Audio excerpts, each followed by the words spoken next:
Okay, so this is my last reflection video. I just completed my 8th visit in the field in my kindergarten classroom at Bridgeton. I'm going to start by just going over kind of the day's events, and then I will get into like an overall reflection of my field visit, my practicum at Bridgeton at Quarter Mile Lane. So like every day they start off with their morning meeting, which they did today. During their morning meeting, they go over the date, the month, the year, what day of the week it is, the weather, and they do attendance, like how many students are here, how many students are at home. And I'm in a kindergarten classroom, if I didn't mention that earlier. This all takes place on the carpet.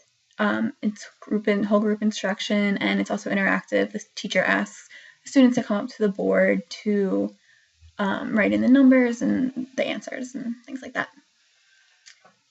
After the morning meeting, they have literacy centers. There's 3 groups. Usually Miss Gallo, student teacher, Miss Trainer would take one group, and then Mrs. Perna, the special education teacher, and Mrs. Tupper, the aide, take another group. Mrs. Trainer, our main cooperating teacher, actually shortened the literacy centers today in order for myself and Brooke, the other student with me, to allow us time to teach our math lesson, which I'll talk about a little bit later. But during literacy centers, guided reading usually takes place, whether it's reading a book, then answering questions, or writing, or like blending activities. But today they worked with magnetic letters and blending. They also, in another center, they drew a picture about food, what their favorite food was, and they wrote a sentence about it. And then in another center, the 3rd center, they cut and pasted letters together. It's another like blending activity. And then after literacy centers, the students had free centers, and at this point, Brooke and I took the time to set up and prepare to teach our math lesson to the students. So free centers consists of art, computers, science, library, things like that. After free centers is snack, and then after snack is math. So this is when Brooke and I taught our math lesson, which I'll talk about in a couple minutes. After lunch was music. The music teacher comes to them in the classroom. She played a video that was an orchestra playing to a Dr. Seuss book. So there was a narrator and orchestra, and like narrator read the Dr. Seuss books, the Dr. Seuss book. And then after music, they had quick centers because they didn't have recess today because it was too cold to go outside. So they did quick centers instead of outdoor recess.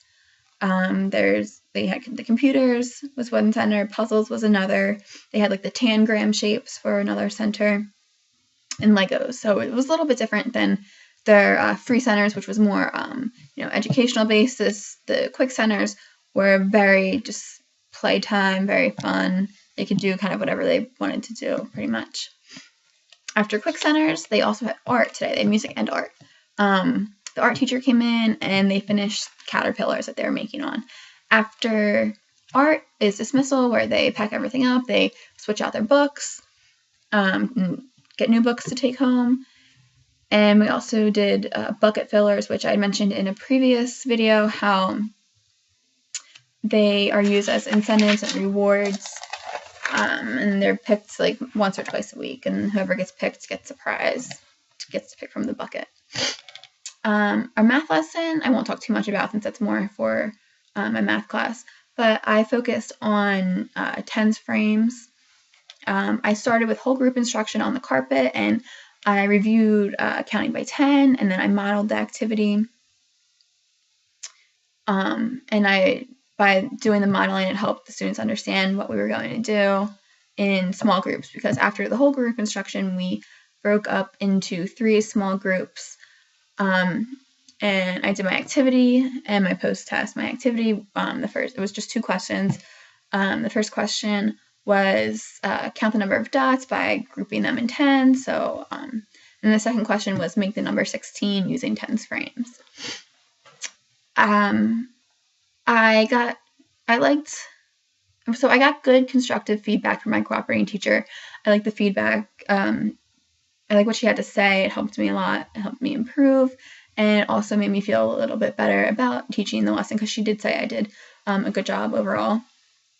And then, so my overall reflection for, the 8 to 10 weeks that the time span of 8 to 10 weeks that I was there, I only went there for 8 visits, but it was over, I think 10 weeks, because there were 2 weeks where we had spring break and then they had spring break.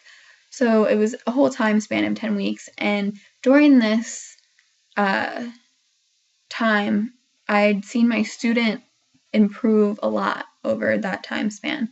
She went from not being able to identify all the letters in the alphabet and to reading and spelling sight words.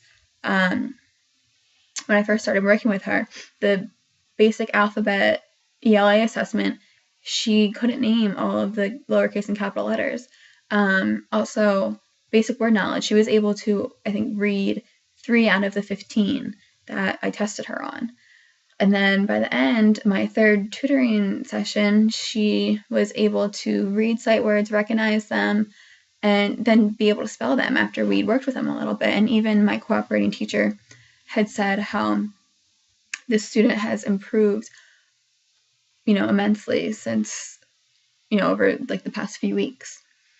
I loved working with my cooperating teacher. She was very, very helpful, and I learned a lot from her. I probably learned the most from her out of all the cooperating teachers that I've been with. There was also a student teacher in our room from Rowan, and I also learned a lot from her. It was really great to get 2 different perspectives. One from my cooperating teacher, who's been teaching for years and has a lot of experience, and then also, someone who's student teaching, which I will be doing in the fall. So it's nice to see how she's doing things and what it's going to look like when I start student teaching.